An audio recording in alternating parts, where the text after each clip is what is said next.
of feeling so connected on our devices, we're actually suffering from a tremendous amount of disconnection. And the reason I fought for this being a physical experience is because we need to be in contact with other human beings that have similar interests as us. We need to know that we belong to a community and a society and a culture, and we're creating that. You guys are creating that. And so if you guys would like to be part of the festival next year, helping make it happen, we could use volunteers, whether you're from a company or just a human that cares. You can email Ryan at jewelincorporated.com. Ryan at jewelincorporated.com. If any of you are struggling with, we did a panel earlier today, and suicide's up 70% since 2006. That's an unacceptable statistic. Anxiety and depression are at all-time highs. People were asking me where they can go for resources. I built a website called jewelneverbroken.com. And I put tools on there that were proven by scientists to help rewire your brain and make a habit out of happiness. So if you're looking how to solve for anxiety, if you're looking a place to connect to other people that are going through similar things, be it divorce, children who are struggling, all kinds of things, you can go on there to the community page and find like-minded individuals. It's jewelneverbroken.com. It's a 501(c)(3), it's a charitable website. And again, if you want to add articles or you find information or reading materials that are helpful, please email Ryan at jewelincorporated.com. And I think that's it. I think that was everything on my to-do list. Yeah, okay, I'm going to sing one more song. This is the first song I ever wrote. I wrote this when I was 16 because I really wanted to hitchhike through Mexico for spring break like all parents hope their children do at some point in their lives. I was going to school in Michigan, and I couldn't afford to get back to Alaska for spring break. So I decided to make lemonade, which somehow involved me hoboing across the country by train and hitchhiking through Mexico. I learned guitar. I learned A minor, C, G, and D in that order. I couldn't go out of order because I didn't know how. And I started street singing. My first stop was in Chicago. It was my first time seeing a big city like that. And I just asked, where are all the people? And they said, Michigan Avenue. And I went down there and I started making up lyrics about people as they walked by. My dad was really great at improvising. We sang in these bars for 5 hours a night, and oftentimes nobody was listening to us. And so he would make up lyrics about people not listening to us, which was really entertaining. And so it taught me to improvise, and so I just started making up lyrics about people as they walked by and looking in the windows of offices and wonder what was going on, and struggling with my own issues of who will save me if I don't save me. And I ended up getting to San Diego in 4 days, and I crossed the border and I hitchhiked from Tijuana to Cabo San Lucas. And then I wanted to get across the Sea of Cortez, and so I read a book on reflexology, and I advertised foot massages. Reflexology, I thought that one made me really legit, the word reflexology. I thought it would give me an edge on my competitors. That's the funny part. I thought there would be competitors. I thought there would be other people vying to rub tourists' feet on the docks of Cabo. I was the only game in town. I still give a pretty good book up, I'm not gonna lie. I earned enough money to get a ferry across the other side, and I hopped trains through the Cobra de Barrancas, the Copper Canyons, up into the high mountain villages. Incredible experiences. Made it back to Cabo, hitchhiked back up to Tijuana with my sign that said Norte, por favor, which was the extent of my Spanish, and hoboed back to school, made it in time for a class without being murdered. So it was like a total success. And I wrote my first song. It had 300 verses. And the ability to be able to express myself and my feelings took the edge off of my anxiety and my pain, and it was an absolutely beautifully addictive thing in the best possible way. I never thought it would lead to a career, and flash forward to 18, a couple years later, I got discovered, and this first song that I wrote became my first single. And I remember when I finally heard it on the radio, it was played between Nirvana and Soundgarden, which made no sense, but I wasn't gonna argue about it. And gosh, I just pulled over on the side of the road and I started to just cry. It really wasn't until that moment that I realized I sang like Kermit the Frog. I was so nervous in the studio. I grew up singing live, and I never have thought about singing. And all of a sudden in the studio, you hear yourself really well, and there's no humans in front of you, and it became very cerebral, and I was very self-conscious. My throat tightened up, and I was like, "Who will save your soul? Dreams last." I don't sing like that. I've never sung like that before or since. I was so embarrassed. But it ended up being embarrassing all the way to the bank, so.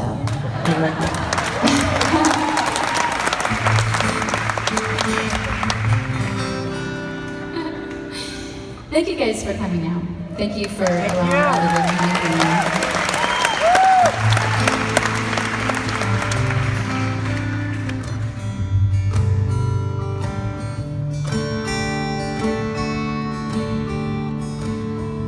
There's people living their lives for you on TV. They say they're better than you, and you agree. She says, "Hold my clothes from behind those cold brick walls." This coming boy, there's nothing for free. Another burger, another hot dog, some praise. You wish him well, but your health don't go to hell. Well, another doctor's bill, a lawyer's bill, another cute, cheap thrill. You know you love him if you put him in your will. But who will save your soul when it comes to the flowers? Will save your soul after all those lies you told, boy? Who will save your soul if you won't save your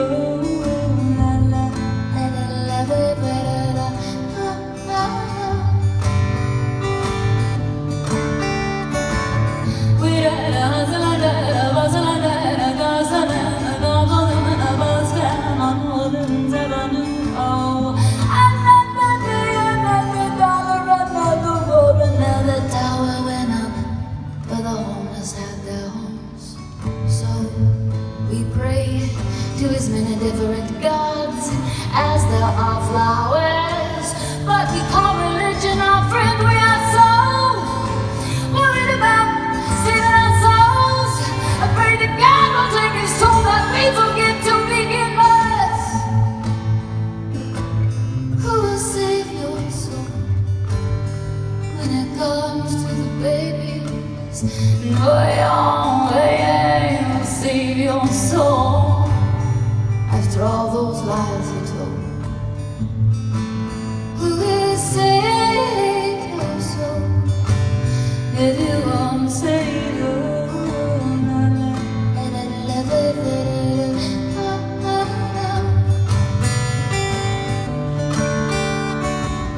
And some are walking, some are talking, some are stalking the kill. You got so-called social security, but that don't pay your bills. There's addictions to feed, and there are mouths to pay. See, bargain with the devil, say you're okay today. Say that you love him, take the money and run. Say it's been so sweet, but ever just one of those things. Those strings, those flames, those strings, those flames, those strings, those flames, those strings, those strings, those strings, those strings, those strings. All your butts. Who will save your soul when it comes to the memory? Will you save your soul for all those lies you told? Who will save your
Isn't the Encore like a weird... Could you guys turn on my floor monitors for me? I took my ears out. I think the Encore is strange because it's like this really weird charade where it's like, I go behind that curtain and you know I'm there and you know I know I'm there. But I wait there until some indeterminate amount of time and I'm supposed to walk back out, and it's just a very strange thing. And my feet hurt and I don't really feel like walking there and hiding and then coming back out. Is there a child crying? What's happening? Is she okay? Aww. Glad you guys came.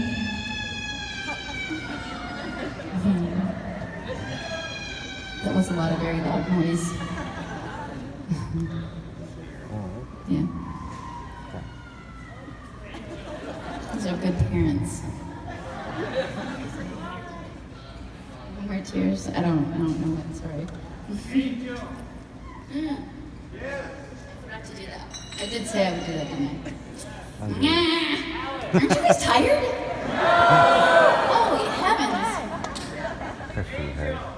To take my shoes off and pack lunch and keep going here. Alright, I will do Angel Standing By for you guys. And I promise I will let you go to bed soon. Let me tune my guitar. Hang on. Thank you!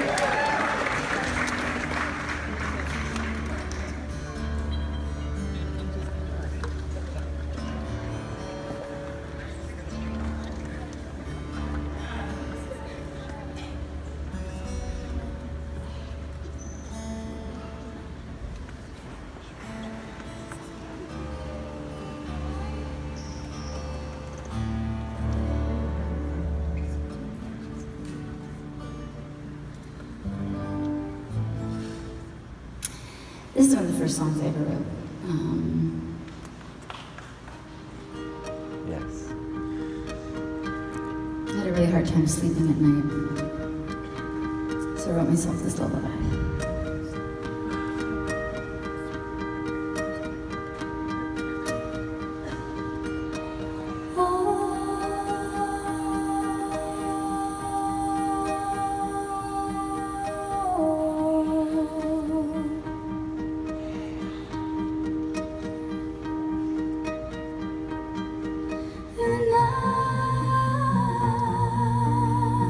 It's in the wrong key. Hang on, it's gonna be really awesome. Hold on. That's right.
Kind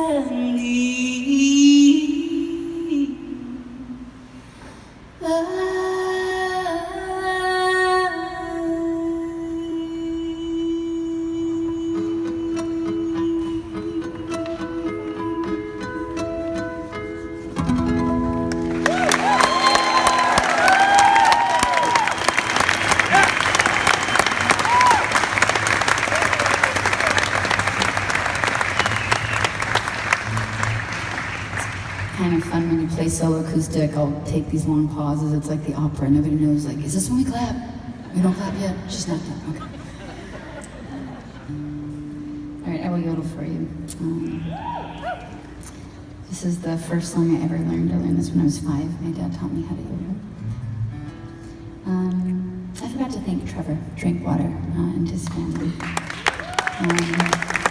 Trevor is really a lot of the reason that this was able to happen, and Ryan Wolfington, my partner. So thank you guys for all the hard work that you did. It's incredibly appreciated, and all the foundation kids. You guys did amazing.